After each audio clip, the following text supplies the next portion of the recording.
So one of the first things I'm gonna get out of the camera view, like that, so I'm quite free to move about. And I am going to also push the track to the point where we are getting the smoke coming in. And I'm going to unpin this camera for now. Now we have smoke coming in from the back and from here, so we'll be able to see the scene when the smoke starts hitting the candles as well in there. I am now going to select one of the candles, and now I can play around with duplicating and dropping one maybe around here as well. And then I'll bring it onto this side. Maybe also we could generate another one and make it smaller. So the scale of that could be like a 0.4 or maybe a 0.7 or something. Just so you can get a bit of variation. Then let me just select this one, make another one, add it in here. Maybe we could do this one that we've got over here like that. We could then add another one over here as well. Or to make it more interesting or different, we can add it onto here. We could also add one onto the ground.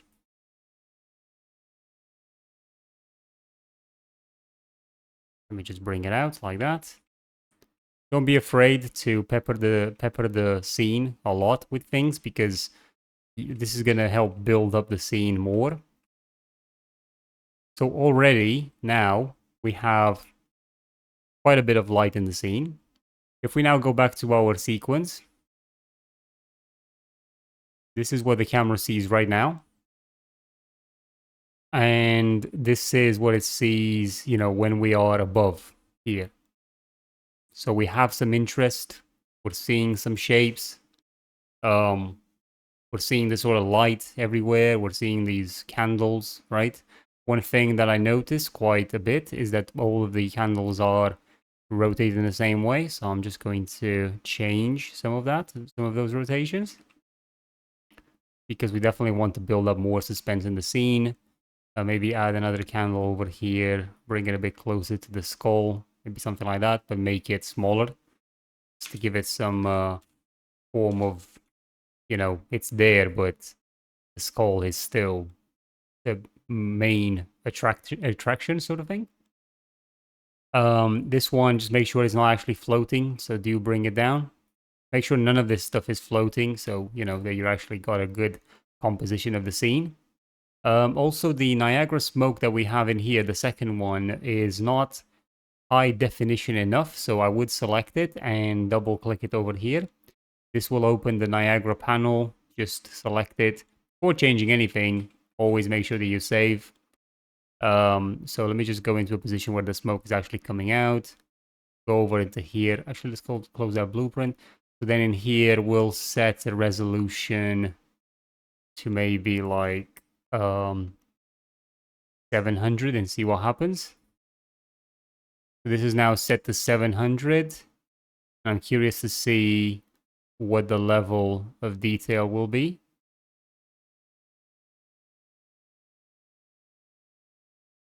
To be fair, I think having it higher didn't really help.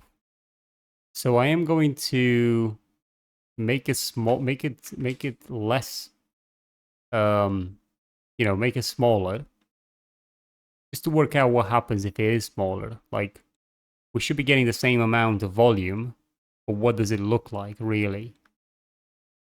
Yeah, so you see we get a bit more clumping now in here, but we could also go into it and have a look at the actual density. Where we did the density 0.1. What happens if we do a 1? That would be interesting to see, because this is now going to be a lot more denser and is going to affect the scene differently. It actually can occlude. You can see it even there on the floor, which is really adding a nice effect. And I think timing it right with the actual sequence is going to make a lot of sense. Now, bear in mind that the more density you have, the heavier it gets. So we may actually not even be able to go up here. So you are going to have to play around with the settings in here. So we got density of 1, and then we have to look at what's the buoyancy of that. So the density buoyancy is minus 0.8. So let's do minus 0.3 and see if that helps us out.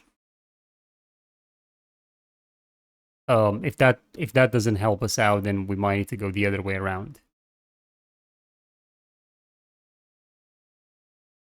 But yeah, it looks like, yeah, you see that? So now we're getting somewhere really with it.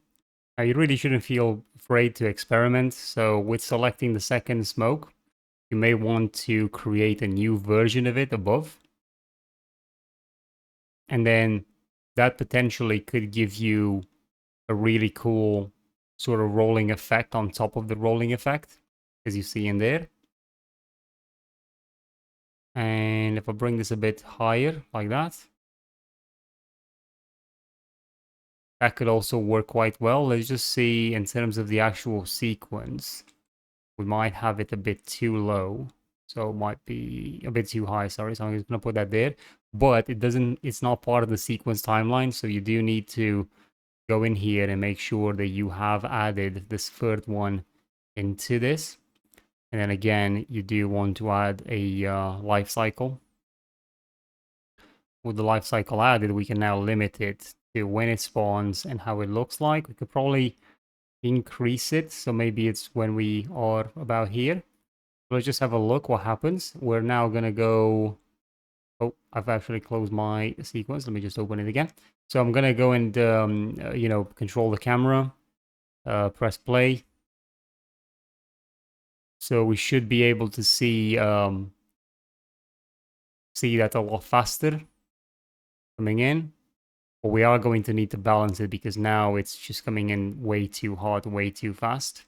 And it's way too dense as well. And you see it's just occluding everything too quickly. So just getting it right in the sequence is what we need. And I wouldn't fret from actually opening that. Although it's using the same sequence, you could just create a new one, a new smoke level, and being able to like control that and just say, you know what, I don't want this to be so dense because having a second layer of it is too much. But we could also select it and drag it over here and put it all the way at the bottom. So if you do something like that, something like that, just to continue it, pushing it in a direction, it doesn't matter. I mean, you could even sort of try and rotate it, but the problem with rotating is that it won't matter. It will still traverse in whatever sort of way it wants to traverse. So if we bring it up here like that, and then maybe look at, you know what, I want the scale on one of the axes to be 0.3. You see that it squishes it down, so maybe 0.8 or something. Nah, 0.7 I think was fine. And then we bring that in there, so it's within the altar.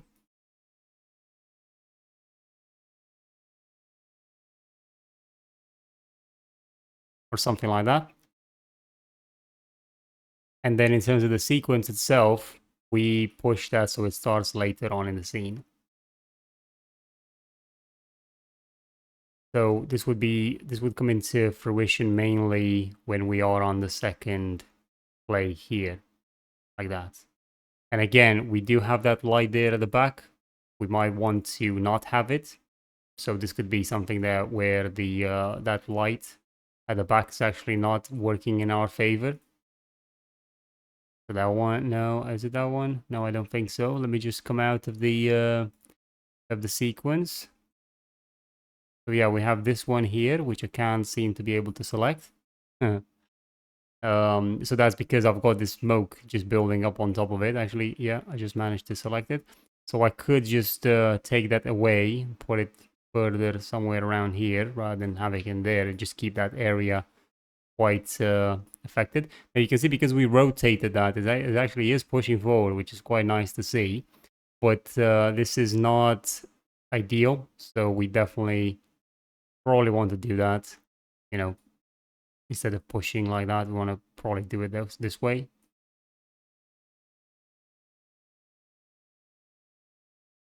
So we're only starting this later on in the timeline. At this stage, for example, that effect here doesn't exist. But then as the track progresses, you will then be able to get this secondary effect building up as well. See, and it's coming down from within and so on. And this is where you can do loads of camera tricks in order to get better looking visuals on this. You can see how much is building up now. Yeah. We might not need it, we might not want it, but it's there for us to try it out, okay? So I'm just going to delete it for now because I think it's probably cluttering too much of the scene. It's just an idea. Okay, so we think we've got something to do with, in terms of lighting, we feel like we've got something there. But is that enough? Do we need more lights?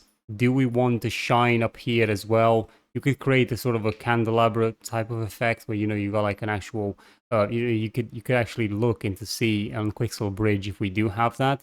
So I'm not sure how you type it, but then candelab, no, that's not it. Something like that, but yeah, you see, it's got something like this, an old candelabra holder, but it's not really what we're looking for. We're looking more, you're probably gonna have to look through, in 3D assets and try and find the particular item that we're looking for.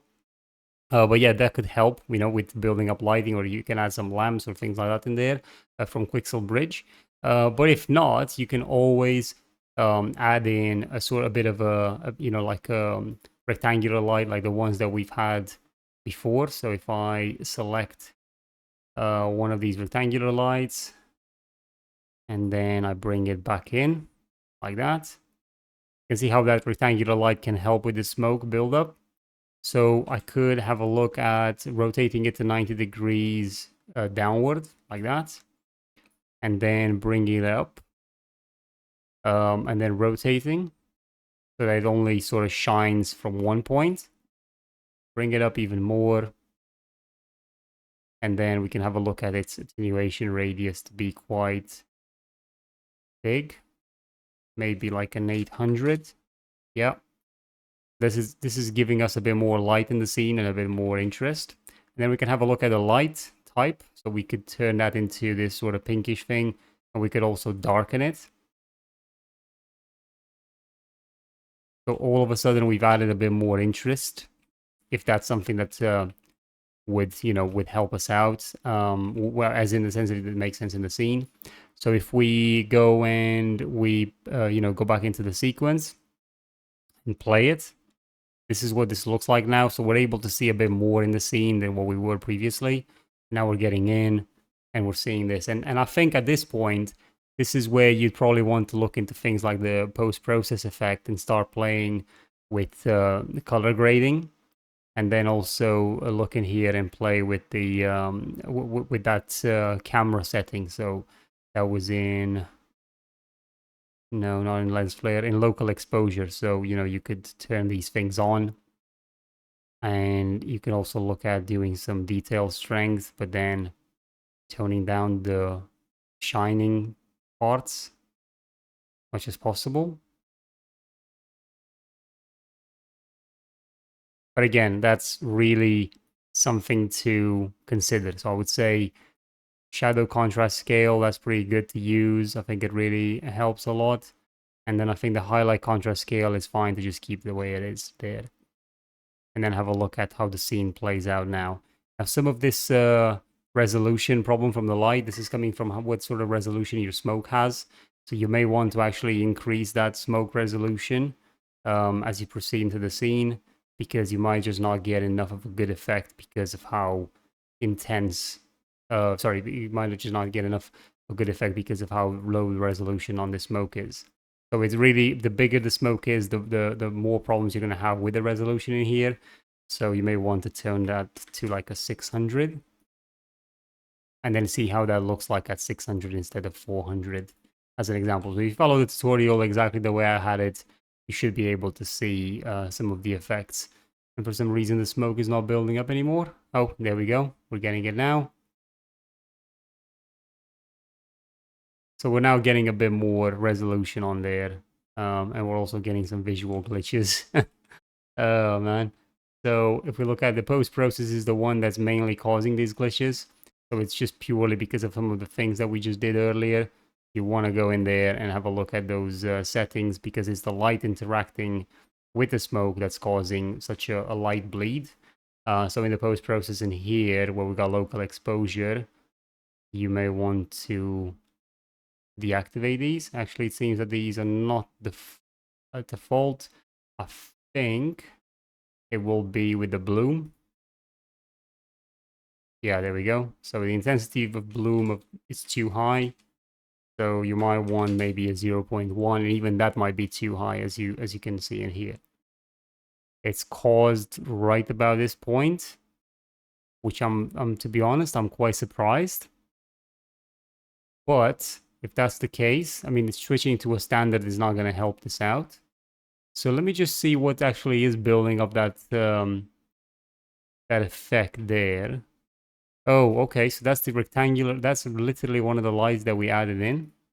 It's going to be this one here. You can see that.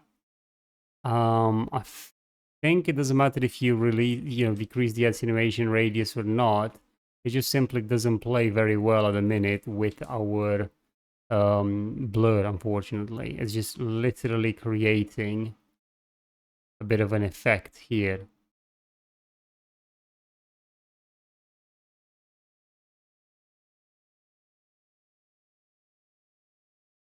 Yeah, so maybe that's what removes it, but as you can see, it does create a bit of a harsh sort of light point right about here. See that?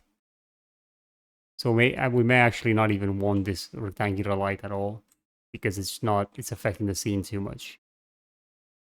But now we've got a clear difference between, see, so that's not helping either. We've got a clear difference between the between one smoke and the other. So if we keep it that way, decrease the attenuation.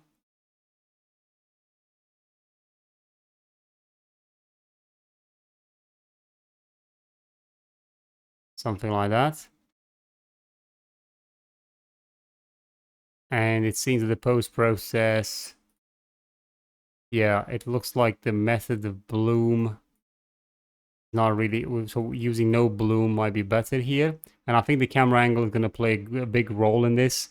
So we've got to make sure that we keep that in check when we're doing the animation for it, in order to really stop that light into creating more issues than what it's worth. So we could actually go for something like lower, something like that, just to give a bit of a highlight there. Or we could just make it so that it shines on the whole scene.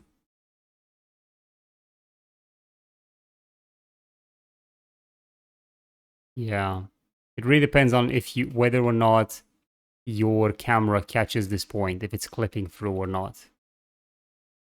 But that's kind of it with the lighting sort of setup in the scene that we've got here.